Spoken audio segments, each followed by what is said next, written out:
दोस्तों, गौतम बुद्ध के जरिए हम आपको एक कहानी सुनाते हैं। चलिए शुरू करते हैं। दोस्तों, एक बात आपसे कहना है कि हमारा YouTube चैनल डाउन चल रहा है। दोस्तों, आप नए हो तो इस चैनल को लाइक और सब्सक्राइब जरूर करें। चलिए शुरू करते हैं।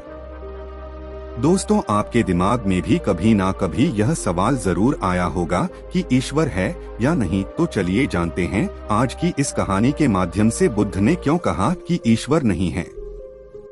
दोस्तों, गौतम बुद्ध अपने जीवन काल में अपने प्रवचनों से मानव जीवन में क्रांति लाई थी और हम जानते भी हैं कि गौतम बुद्ध की बातों में जीवन जीने की कला की चाबी छुपी हुई है। उनके जीवन में घटित हुई घटनाओं से बहुत कुछ सीखने को मिलता है। ऐसे ही एक घटना के बारे में आज मैं आपको बताऊंगा। गौतम बुद्ध के समय में एक सवाल उनसे अक्सर पूछा जाता था। दोस्तों, आज के इस लेख में हम जानेंगे कि गौतम बुद्ध क्यों ईश्वर को मानने से इनकार किए, कि ईश्वर है या नहीं, और हर बार बुद्ध एक अलग जवाब देते थे। ईश्वर के बारे में पूछा गया यह सवाल आज भी पहेली है और बुद्ध के समय में भी पहेली ही था। लोगों ने यह सवाल कई बार बुद्ध से पूछा, लेकिन बुद्ध कभी भी इसका सही जवाब नहीं दिए।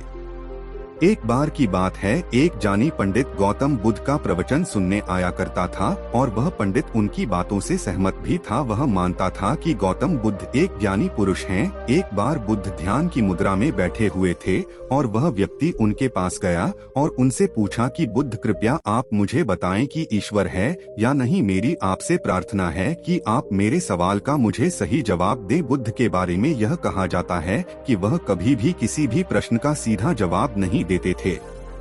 उनके हर जवाब में रहस्य भरा होता था। ज्ञानी पंडित ने कहा कि मुझे ईश्वर के बारे में आपसे जानना है, ईश्वर है या नहीं। बुद्ध उसकी बात सुनकर मुस्कुराए और फिर पंडित से बोले, ठीक है। गौतम बुद्ध ने कहा कि मैं तुम्हारे सवाल का जवाब जरूर दूंगा, लेकिन उससे पहले मेरे कुछ प्रश्नों का जवाब आप मुझे दे दो। पंडित ने कहा, मैं बिल्कुल आपके प्रश्नों का जवाब दूंगा, आप कृपया प्रश्न पूछे। बुद्ध ने कहा कि क्या तुम सूर्य को मानते हो? पंडित ने बुद्ध की तरफ देखा और कहा कि यह किस प्रकार का प्रश्न है?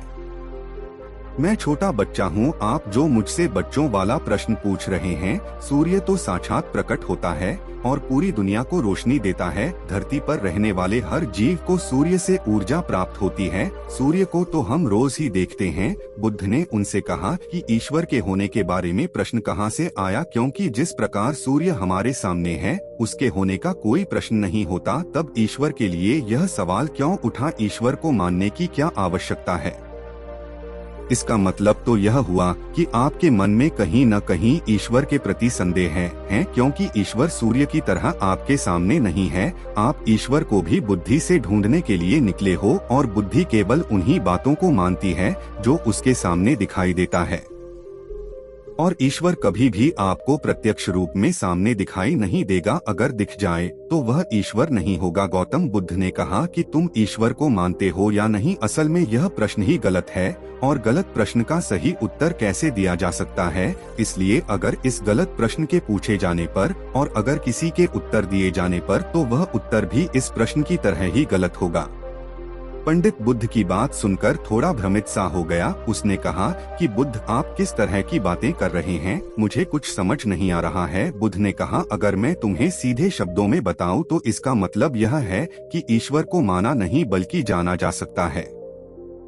अगर तुम मुझसे यह प्रश्न करते कि मैं ईश्वर को जानना चाहता हूँ तो मैं तुम्हारी मदद कर सकता था, और जिस दिन तुम ईश्वर को जान जाओगे उस ईश्वर की व्याख्या तुम सीधे कभी नहीं कर पाओगे। लेकिन लोगों को ईश्वर के दर्शनों का स्वाद चखने में मदद जरूर कर सकते हो। तुम कभी अपना अनुभव किसी को दे नहीं सकते हो, लेकिन किसी को अनुभव कराने में सहायता जरूर कर सकते हो। दोस्तों, आपने बुद्ध के जीवन की कितनी कहानियां किस्से सुने होंगे। वहां आपने देखा होगा कि बुद्ध ने कभी भी ईश्वर के बारे में स्पष्ट नहीं कहा और इसकी वजह से कई बार बुद्ध के ऊपर उंगलियां भी उठी। लोगों ने यहाँ तक कहा कि बुद्ध कुछ भी नहीं जानते, क्योंकि बुद्ध इस तरह के प्रश्नों का ठीक से उत्तर कभी नहीं देते थे। गौतम बुद्ध इस तरह के प्रश्नों से हमेशा बचा करते थे, क्योंकि ईश्वर और आत्मा के संबंध में कोई उत्तर दिया ही नहीं जा सकता है, और अगर कभी देना भी पड़े तो वह उदाहरण के माध्यम से उसे समझाने का प्रयास करते थे, क्योंकि ईश्वर और आत्मा के संबंध में कोई उत्तर दिया ही नहीं जा सकता है, यह संभव ही नहीं है। और मेरा यह मानना है कि बुद्ध को सचमुच ज्ञान प्राप्त हुआ था, वह उस ईश्वर का अनुभव कर चुके थे, और कोई भी व्यक्ति जो इस अनुभव को प्राप्त कर चुका हो वह कभी भी ईश्वर के बारे में या ज्ञान के बारे में सीधा सीधा कभी नहीं बताता। वह आपके प्रश्न को बीच में ही लटका देता है क्योंकि वह चाहता है कि आप उसका स्वाद खुद चखे। गौतम बुद्ध ने कभी वह गलती नहीं की जो आज के कुछ धर्मगुरु कर रहे हैं। कहने का मतलब है कि जितने भी ज्ञानी पुरुषों ने ईश्वर के बारे में स्पष्टीकरण किया, उनके अनुयायियों ने उनके धर्मगुरुओं द्वारा ईश्वर के बारे में कही हुई बातों को मान लिया और अपने अलग अलग समुदाय बना लिए। फिर क्या हुआ, आप यह देख ही रहे हैं। उन गुरुओं द्वारा दी गई प्रामाणिकता के आधार पर आज वह सभी समुदाय एक दूसरे के दुश्मन बने हुए घूम रहे हैं और हथियारों के दम पर यह प्रमाणित करना चाहते हैं कि मेरा गुरु सही है, मेरा ईश्वर सही है। वह लोग यह कहते हैं कि तुम अपनी ईश्वर को छोड़ो और हमारे ईश्वर को मानो क्योंकि हमारा ईश्वर सत्य है। अगर कोई व्यक्ति ईश्वर की सीधी व्याख्या कर देगा तो अज्ञानियों की भीड़ उसकी बातों को मान लेगी। वह भी ईश्वर का अनुभव कभी नहीं करेगी। वह भीड़ तो केवल आपकी कही गई बातों के आधार पर किताबें लिख देगी और हाथ में तलवार लेकर चल पड़ेगी कि हम अपने समुदाय को बढ़ाएंगे, अपने धर्म को बढ़ाएंगे, प्रचार प्रसार करेंगे। शायद बुद्ध इस बात को जानते थे, इसीलिए उन्होंने कई बार ईश्वर के वजूद को भी नकारा। इनकार इसलिए किया कि आपकी प्यास और गहरी हो सके, आप उसको जानने के लिए उतावले हो जाएं। अगर बुद्ध ईश्वर के बारे में सीधे सीधे कह दे तो भीड़ आसानी से उनकी बात मान जाएगी। और ऐसे ही हमने धरती पर ना जाने कितने ही ईश्वर और भगवान को जन्म दे दिया है। ऐसा लगता है कि ईश्वर ने मनुष्य को नहीं बनाया बल्कि मनुष्य ने ईश्वर को पैदा किया है।